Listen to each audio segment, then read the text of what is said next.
बिस्मिल्लाहिर्रहमानिर्रहीम, अस्सलाम वालेकुम। हम आज बात करेंगे कि जेसन के बारे में, कि जेसन क्या चीज़ होता है, इसको इस्तेमाल कैसे किया जाता है, इसका फ़ायदा क्या होता है।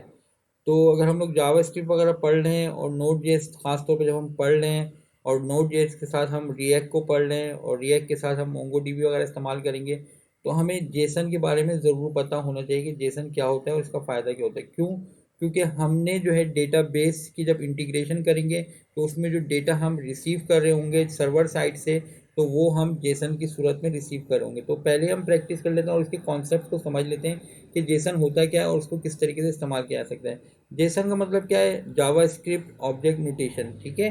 अच्छा जी, ये क्या फ़ायदा होता है इसका? ये जो जेसन जो है वो लाइट वेट होता है और इजी जो होता है इसको स्टोरेज होता है करना, और जो है इसको ट्रांसफ़र करना किसी जगह से मतलब एक फाइल से दूसरे जगह पर, ये आसान होता है।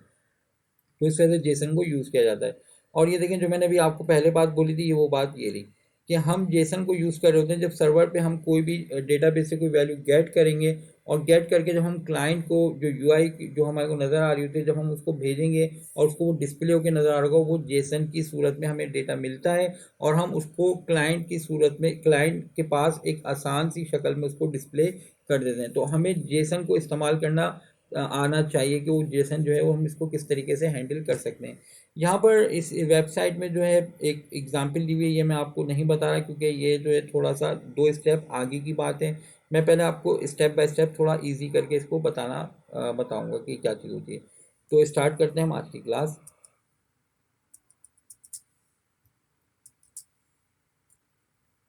ओके, तो हम यहाँ पर क्या करेंगे, एक जेसन बना लेते हैं। किस तरीके से बनेगा? हम यहाँ पे कहते हैं इन्फो करके इसका नाम देते हैं, कोई भी नाम हो सकता है, एबीसी भी नाम कर सकते हैं, नाम दो। तो मैं यहाँ पे कहता हूँ लेट्स सपोज नेम एक वेरिएबल है, फिर कॉलन आएगा और फिर क्या है, इसकी वैल्यू आएगी। मैं नेम में कहता हूँ कि यहाँ पर है अली अहमद, नाम है, किसी का भी इम्प्लाई का हो सकता है, स्टूडेंट का है, जो भी नाम हो सकता है। उसके बाद हम उसके अंदर कोई और भी वैल्यू दे सकते हैं। हम कह सकते हैं इसका डिपार्टमेंट कौन सा है, हम कौन कहते हैं कॉलम जो है, ये डिपार्टमेंट जो है आईटी में है। ओके, उसके बाद हम एक और फील्ड ले लेते हैं सैलरी की। सैलरी उनकी कितनी है? हम कहते हैं इनकी सैलरी है 80,000। तो ये हमारा सिंपल एक जेसन बन गया है। जेसन में क्या होता है, जैसे एरे में होता है, एरे में तो सिर्फ और सिर्फ वैल्यू जा रही है। जैसे हम इन्फो नाम का अगर एरे बनाते हैं, तो हम इन्फो नाम का एरे किस तरीके से बनाते हैं? हम कहते हैं इन्फो, उसके अंदर कहते हैं अली अहमद, ठीक है, और कॉमा करके जो है हम यहाँ पर डिपार्टमेंट लिखते हैं आईटी, ठीक है, और कॉमा करके हम इसकी सैलरी लिख देते हैं, जो भी उसकी सैलरी होती है। तो ये एक एरे वेरिएबल बन जाता। लेकिन जेसन में क्या होता है, वैल्यू के साथ उसकी जो की होती है वो भी हम दे रहे होते हैं, जिसको आप आसान अल्फाजों में फील्ड नेम कह लें, आसान अल्फाज में इसको कोई वेरिएबल नेम कह लें, जो आपको आसान लगे वो आप उसको कह लें। असल चीज़ जो है, इसको चीज़ को समझना है कि जेसन की वर्किंग जो है वो किस तरीके से होती है। तो ये की है और ये इस की वैल्यू है, ठीक है। तो इसका नाम हम इसको हटा देते हैं। ये मेरे ख्याल से आपको एरे समझ में आ गया होगा, और एरे का अगर आपको कॉन्सेप्ट क्लियर नहीं है तो प्रीवियस जो 2 क्लासेस मेरी नोट जेएस पर हुई है उसको ज़रूर देखिएगा। उसमें डिटेल में एरे के बारे में मैंने बताया, उसमें मल्टी डायमेंशनल एरे भी मैंने बताया आप लोगों को। तो हम इसमें जो है अभी एक हमने जेसन यानी कि जो हमने एम्प्लॉय की इंफॉर्मेशन हम इसको समझ रहे हैं, और इसके हमने एक जेसन एक ऑब्जेक्ट बना लिया है। हम जेसन के अंदर जेसन भी पास कर सकते हैं, जेसन के अंदर एरे भी कर सकते हैं, एरे का हम जेसन भी बना सकते हैं, और जेसन के अंदर एरे भी हम दे सकते हैं। तो ये सारी चीज़ें हम इंशाल्लाह आज की क्लास में कवर करने की कोशिश करेंगे। उसके अलावा जो है हम फाइल के अंदर राइट करेंगे और फाइल से रीड भी करेंगे जेसन को। तो ओके, तो हम स्टार्ट करते हैं। अगर हमें इसकी वैल्यू प्रिंट करनी हो तो हम कहते हैं कंसोल डॉट लॉग, और हमें बताओ इन्फो में क्या चीज़ मौजूद है। कंट्रोल एस करके मैं इसको रन करूँगा अपनी फाइल को। तो हमें बता दिया कि इस जेसन में क्या चीज़ मौजूद है। ये हमारे पास नेम मौजूद है, डिपार्टमेंट मौजूद है और सैलरी मौजूद है, ठीक है। अच्छा देखें, ये डबल कोटेशन में मैंने फील्ड दी थी, लेकिन यहाँ पर इसने यहाँ पर डबल कोटेशन में नहीं दिए, अलग करके दिए। तो आपके पास ये ऑप्शन है कि आप यहाँ पर नेम को जो है आप इस तरीके से भी दे सकते हैं, लेकिन बेहतर है क्योंकि एक स्टैंडर्ड है वो ये है कि आप डबल कोटेशन में करें तो अच्छा है। मैं यहाँ पे दिखा देता हूँ आपको कि हम कंट्रोल एस करते हैं और मैं इसको रन करूँगा। तो यहाँ पर ये देखें वर्किंग कर रहा है, कोई मसला नहीं है, मगर अच्छी बात ये है कि आप इसको डबल कोटेशन में दे दिया करें। ओके, तो यहाँ पर हमने इन्फो गेट कर लिया। इन्फो की अगर कोई वैल्यू है, जैसे हम एरे में हम क्या करते थे, अगर हमें डिपार्टमेंट चाहिए हम कहते हैं 01 कहते थे या 02 जो भी इसकी होता। लेकिन अब यहाँ पर हम इन्फो करके डॉट करेंगे और फिर हम इस की को कोई भी कॉल करेंगे तो हमें मिल जाएगा कि इन्फो के अंदर डिपार्टमेंट की वैल्यू क्या मौजूद है। तो IT हमने इसको गेट कर लिया है। तो किसी की इसकी वैल्यू गेट करना या सेट करना वो हम इस तरीके से कर सकते हैं। सेट करने के लिए आप देखिए मैं इसको यहाँ पर कहता हूँ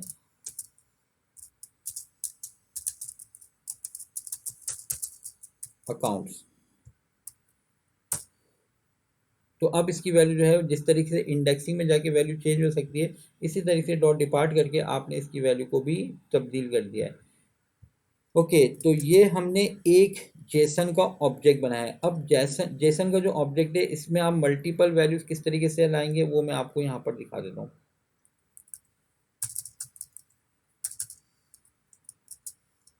मैं यहाँ पर कहता हूँ कि इन्फो के अंदर इस तरीके से जो हमारा वैल्यू है वो आ रही किस तरीके से, ये एरे बना लें। अब इसको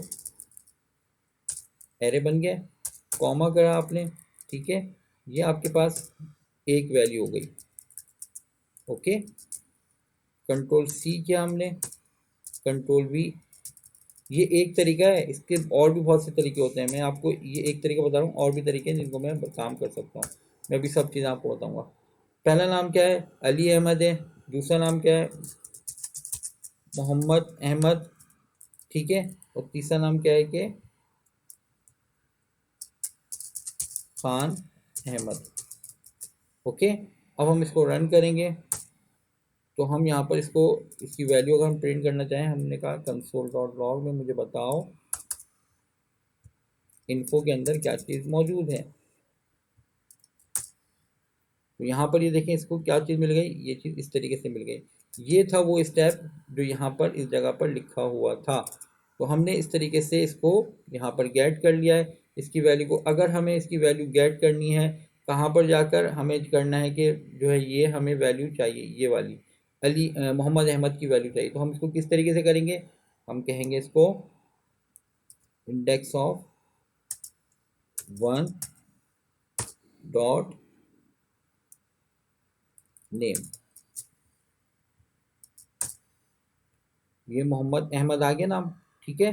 तो हम इस तरह से इसकी इंडेक्सिंग हो चुकी है। तो हमने क्या किया है, जेसन के अंदर एरे की तरह का हमने ऑब्जेक्ट बना लिया और हम इसको कॉमा करके इंडेक्सिंग करके और उसकी की के जरिए वैल्यू को लेकर आ सकते हैं।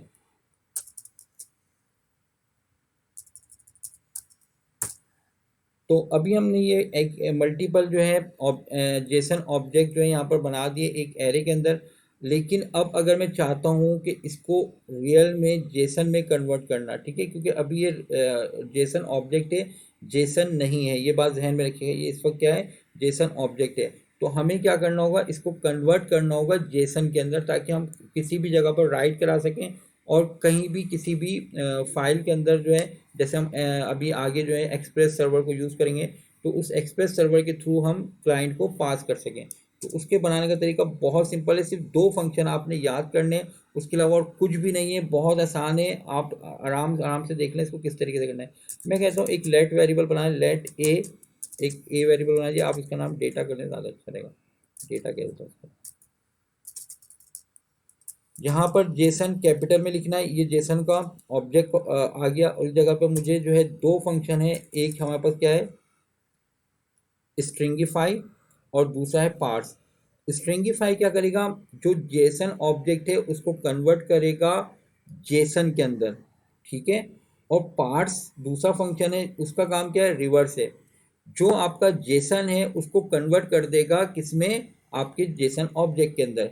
तो ये दोनों एक दूसरे के रिवर्स हैं। अभी करूँगा तो आपको समझ में आ जाएगा कि क्या काम हुआ है। ये स्ट्रिंगिफाई मैंने कहा, और मैंने कहा क्या चीज़ इसमें पास करो, मैंने कहा इसमें पास कर दो इन्फो को।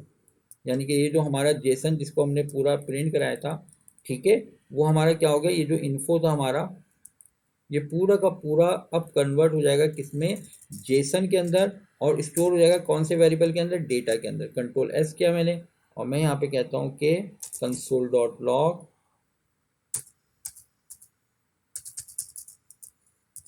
डेटा को प्रिंट करो। कंट्रोल एस, ये हमारे पास डेटा आ गया। ये हमारा पूरा का पूरा जो है जेसन बन चुका है और उस सूरत में क्या हुआ, ये हमारे पास डिस्प्ले हो गया है। ओके, तो अब क्या हम इस डेटा के ज़रिए वैल्यू को ले सकते हैं? देख लें इसको। तो अब हम इसको इस पे काम नहीं कर सकते। कंसोल डॉट लॉग, मैं कहता हूँ डेटा का इंडेक्स 0, ठीक है, डॉट dpt मुझे चाहिए। तो मैं इसको dpt, अगर मैं जाता हूँ यहाँ पर, तो हमें यहाँ पर ये dpt के बाद जब जाएंगे तो एरर आ गया। ये देखें, ये इस तरीके से बोल रहा है कि अनडिफाइंड है, क्योंकि हमने पार्स करके इसको वैल्यू को अपडेट कर सकते हैं। समझ में आ रही बात आप लोगों को? तो जो स्ट्रिंगिफाई है, इसने क्या करा, इसको ऑब्जेक्ट जो था हमारा जेसन ऑब्जेक्ट, उसको जेसन में कन्वर्ट कर दिया। अब इसके ऊपर हम वर्किंग नहीं कर सकते। अब हम इसको सिंपल कहीं पास कर सकते हैं और पास करने के बाद हम पार्स करके जो है उसकी वैल्यू को गेट करेंगे। अब पार्स कैसे करते हैं, ये देखें, बहुत सिंपल है। ये आपने देख लिया था, डेटा आ गया था। मैं यहाँ पे इसको भी कमेंट कर देता हूँ। मैं यहाँ पे कहता हूँ let obj is equal to JSON dot parse, और पार्स में क्या मैं पास करूँगा अब डेटा को। तो क्या होगा यहाँ पर काम, कि जो हमारे पास जो डेटा है वो कन्वर्ट होगा इसी शक्ल में, जो ये शक्ल आपको नज़र आ रही है, इस शक्ल में कन्वर्ट हो जाएगा और कन्वर्ट होकर किस में चलेगा, ओबीजे वेरिएबल के अंदर। तो अब आप इसको कहेंगे इस जगह पर, ये जो यहाँ पर एरर आ रहा था जिसमें अनडिफाइन आ रहा था, तो अब यहाँ पर डेटा की जगह आप लिखेंगे ओबीजे। बल्कि मैं इन दोनों को ही लाइनें लिख देता हूँ ताकि एक में आपको नज़र आए कि अनडिफाइन है और दूसरे में बोलेगा कि वैल्यू लेकर आएगा। ठीक है, डेटा के बजाय मैंने यहाँ पर लिख दूंगा ओबीजे। ठीक है, पहली लाइन में डेटा है, दूसरी लाइन में ओबीजे है। देखें, यहाँ पर लेकर आए अनडिफाइन और यहाँ पर लेकर आए आईटी। ठीक है, तो यहाँ पर जो आप पार्स कर लेते हैं तो आप इसकी वैल्यू को कहीं पे भी डिस्प्ले करा सकते हैं, लेकिन आप पार्स हुई हुई वैल्यू को कहीं सेंड नहीं कर सकते। उसके लिए हमें ये डेटा ही भेजना होगा। ओबीजे नहीं जाएगा, इन्फो नहीं सेंड होगा। ठीक है, जाएगा तो सिर्फ वो सिर्फ क्या जाएगा, डेटा जाएगा, जो कि स्ट्रिंगिफाई ने जिसके ऊपर काम किया है। ये बात दोबारा मैं रिपीट कर रहा हूँ, स्ट्रिंगिफाई ने जो काम किया है जिस वेरिएबल के ऊपर भी, अभी डेटा नाम है तो डेटा के ऊपर बात करें, तो ये डेटा ही ट्रांसफ़र हो सकता है, ओबीजे ट्रांसफ़र नहीं होगा। और ये जो ऊपर इन्फो लिखा हुआ है ये भी ट्रांसफ़र नहीं होगा। ठीक है, तो इस वजह से हम स्ट्रिंगिफाई के ज़रिए जो है कन्वर्ट करते हैं जेसन में, ताकि हम इसको कहीं भी ट्रांसफ़र कर सकें। ओके, पार्स आप लोगों को समझ में आ गया और स्ट्रिंगिफाई भी आप लोगों को समझ में आ गया है। ठीक है, और मैं अभी क्या करता हूँ, मैं ये सब चीज़ें रिमूव कर देता हूँ ताकि कंफ्यूज ना हो आप लोग। ये हमारे पास एक इन्फो जो जेसन ऑब्जेक्ट है, और ये जो है हमारे पास ये क्या है, ये हमारे पास जेसन है। ठीक है, अब हम इसको कंट्रोल एस कर लेते हैं, हम इसको रन करके एक दफ़ा देख लेते हैं अपने प्रोग्राम को। ठीक है, ओके, सक्सेसफुली चल रहा है। अब हम क्या करेंगे, जो नोट का बना हुआ मॉड्यूल है हम उसको कॉल करेंगे। ठीक है, जो प्री डिफाइन है, और उसका नाम है एफएस फाइल, एफएस मतलब फाइल सिस्टम। कॉन्स्ट करके मैं एक वेरिएबल बनाता हूँ, उसका नाम एफएस ही रख देता हूँ, इज इक्वल टू रिक्वायर में मैं कहता हूँ एफएस, एफएस मतलब फाइल सिस्टम। और इसके ज़रिए हम क्या करेंगे, हमने कहा कि एफएस डॉट क्या करो, राइट करो फाइल। ठीक है, राइट फाइल का फंक्शन हमने कॉल करना है। स्मॉल में डब्ल्यू है, एफ कैपिटल है। अब इसमें 3 आर्गूमेंट जाएंगे। नंबर 1 इसमें जाएगा फाइल नेम। फाइल नेम में यहाँ पे कहता हूँ, फाइल नेम है ABCDEFG डॉट जेसन। ठीक है, ये फाइल नेम हो गया, एक्सटेंशन आपने जेसन ही देना होगा। ओके, उसके बाद जो है कॉमा, हम यहाँ पर कहते हैं कि इस जगह पर वैल्यू क्या जाएगी, वैल्यू क्या जाएगी, वैल्यू ये इन्फो नहीं जाएगी। ठीक है, मैंने आपको बताया था ना, इन्फो पास हम नहीं कर सकते, हमें क्या पास करना होगा, डेटा को पास करेंगे। लेकिन मैं आपको दिखा देता हूँ इन्फो भी पास करके, कि इन्फो जब आप पास करेंगे तो एरर आएगा भी। कॉमा, तीसरा आर्गूमेंट क्या है, यहाँ पर मैं एक तीसरा आर्गूमेंट फंक्शन होता है जो कि एरर जो है उसको रिसीव करा होगा। तो यहाँ पर एरो वाला फंक्शन आएगा इस तरीके से, और इस जगह पर हमने इस जगह पर लिख दिया कंसोल डॉट लॉग। लॉग में हमें प्रिंट कर दो, एरर अगर कोई आ जाए तो प्रिंट कर दो। और जो कि एरर आएगा क्योंकि हमने डेटा पास नहीं किया, हमने क्या किया, इन्फो पास किया है, जो कि एक गलत है। कि हमने स्ट्रिंगिफाई यूज़ ही इसीलिए किया ताकि हम जो है इसको ट्रांसफ़र कर सकें, क्योंकि हम जो है इसको ट्रांसफ़र अभी ये ट्रांसफ़र वाली पोजीशन में नहीं है, ठीक है। तो इस वजह से हमने इसको स्ट्रिंगिफाई को यूज़ किया है। ओके, खैर रन करते हैं प्रोग्राम को। तो यहाँ पर ये एरर आ गया, आप उसको देख लें क्या चीज़ आ रहा है, ठीक है। यहाँ पर ये इसको बोल रहा है कि ये जो है आपने नहीं भेज सकते, ठीक है। तो आपने क्या करना होगा, इन्फो के बजाय आप इसके जगह पर अगर लिख देंगे डेटा। डेटा क्या चीज़ है, डेटा जो है उस इन्फो को कन्वर्ट हुआ हुआ है जो जेसन सूरत में, वो अब आप इसको पास करेंगे। अब आप इसको रन करके देख लें, ठीक है। इसको रन किया, डन हो गया। नल का मतलब क्या है कि इसमें जो है वैल्यू, नल का मतलब क्या है कि एरर कोई भी नहीं आया, तो इसका मतलब है कि सक्सेसफुली ABCDEFG की नाम की फ़ाइल क्रिएट हो गई है। तो आप ये देखें, ये फ़ाइल ये क्रिएट हो गई, ठीक है। और ये रहा आपका वो जेसन जो आपने अभी स्टोर कराया था। तो यहाँ पर ये रही, इस जगह पर ये आपका ये जो इन्फो था ये आपको मिल चुका है, ठीक है। ओके, अच्छा ये तो हो गया राइट करने का तरीका। अब रीड कैसे करेंगे वो भी मैं आपको बताता हूँ। अब इसको हम करना ही होगा कि ये हम इस सबों को कर देते हैं कमिट, सबों को हम रिमूव कर देते हैं, बल्कि ज़रूरत ही नहीं है, हमें रिमूव हो गया, ठीक है। हमारे पास इस जगह पर कुछ भी नहीं है, अभी जेसन फाइल क्रिएट हो चुकी है। ओके, अब यहाँ पर हम क्या करेंगे, हम कहते हैं कि const fs is equal to, ठीक है, बताएं रिक्वायर और रिक्वायर में मैं क्या लिखूंगा fs, और fs के अंदर मैं क्या कहूँगा fs dot read file, read करो फाइल को। तो आपके पास कौन सी फाइल है यहाँ पर, आपके फाइल का नाम है ABCDEFG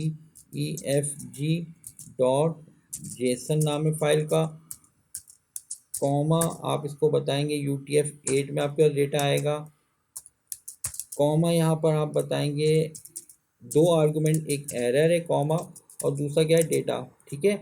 और जो है ये वेरिएबल नेम है, आप ए बी कर सकते हैं, कोई मसला नहीं है। इज इक्वल टू, ये यहाँ से हमने एरो फंक्शन को बनाना है, ठीक है।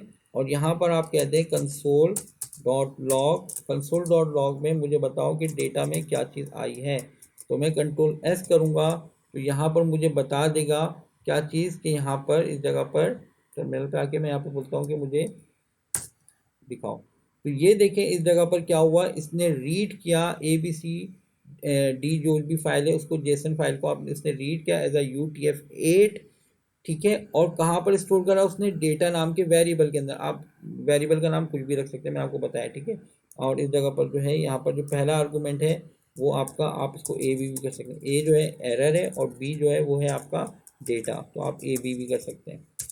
कंट्रोल एस किया मैंने, इसको कंट्रोल एस रन किया, तो ये आपके पास क्या आ गया, बी के अंदर ये डेटा आ गया, ठीक है। ये डेटा किस शक्ल में आपके पास है, अगर आपका कॉन्सेप्ट अभी 5-10 मिनट पहले जो चीज़ें बताएं उसमें आपने क्लियर कर लिया होगा, तो आप बता सकते हैं कि यहाँ पर जो है अगर मैं बी के ज़रिए वैल्यू को गेट करना चाहूँगा, दूसरे नंबर की जो आईडी थी हमारी, जैसे जिसमें मोहम्मद अली नाम था उनका एम्प्लॉय का, उसकी इन्फॉर्मेशन मैं गेट करना चाह रहा हूँ, तो मैं किस तरीके से गेट करूँगा। अगर मैं लिखूँगा यहाँ पर कंसोल डॉट लॉग में, इस जगह पर मैं लिखता हूँ कंसोल डॉट लॉग में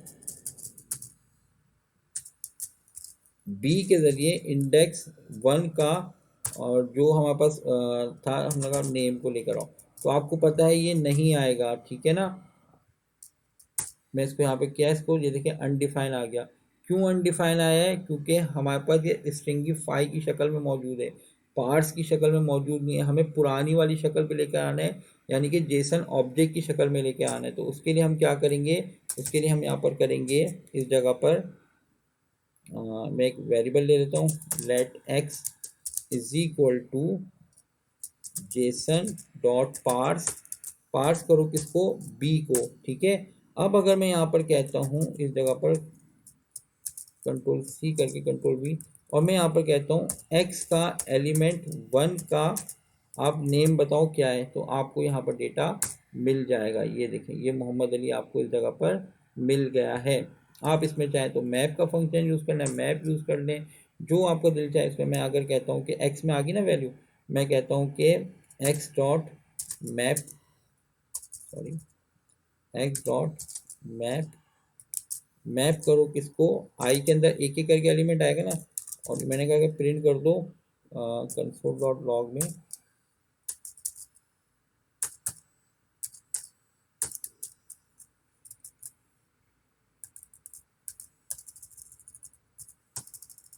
कंसोल डॉट लॉग में आई की वैल्यू को, ठीक है, यहाँ पर इसकी जो वैल्यू होगी वो यहाँ पर आ जाएगी। ये मैंने स्पेस गलत दे दिया। तो ये देखें आपके एक एक एलिमेंट जो है वो उसने गेट किया, इसकी वैल्यू को यहाँ पे लेके आ गया। अगर आपने पिछली क्लास जो मैप में जिसमें मैंने आपको समझाया था एरे की, आई थिंक ये नोड जेएस का लेक्चर नंबर 3 था जिसमें मैंने मैप और फॉर ईच बताया था, तो उसमें आप चेक कर लीजिएगा, उसमें मैंने आपको ये बताया था मैप का फंक्शन किस तरीके से काम करता है। तो मैप के अंदर जो एरे है उसके अंदर हमारा हर एलिमेंट एक जेसन मौजूद है। अब आप चाहें तो उसकी वैल्यू को डॉट में यहाँ पे नेम कर देता हूँ, तो ओनली ये पूरा का पूरा जेसन नहीं आएगा बल्कि क्या आएगा, ओनली नेम आएगा। ये थोड़े छोटे से कॉन्सेप्ट है, अगर आपको नहीं समझ में आ रहा है तो आप इसकी प्रैक्टिस करें। कम से कम आप 5 से 6 जेसन फाइल बनाएं, उसको रीड करें, राइट करें, तो आपको ये सही से समझ में आएगा। या फिर जब हम रिएक्ट पढ़ लेंगे तो उस वक्त जब प्रैक्टिकली जब ई कॉमर्स की वेबसाइट या क्रूड एप्लीकेशन बना रहे होंगे तो जब आप उस वक्त तो फिर आपकी ज़रूरत बन जाएगा इसको सीखना ना, तो फिर आपको ये सही से फिर समझ में आ रहा, फिर आप दिल लगा के समझ भी रहोगे।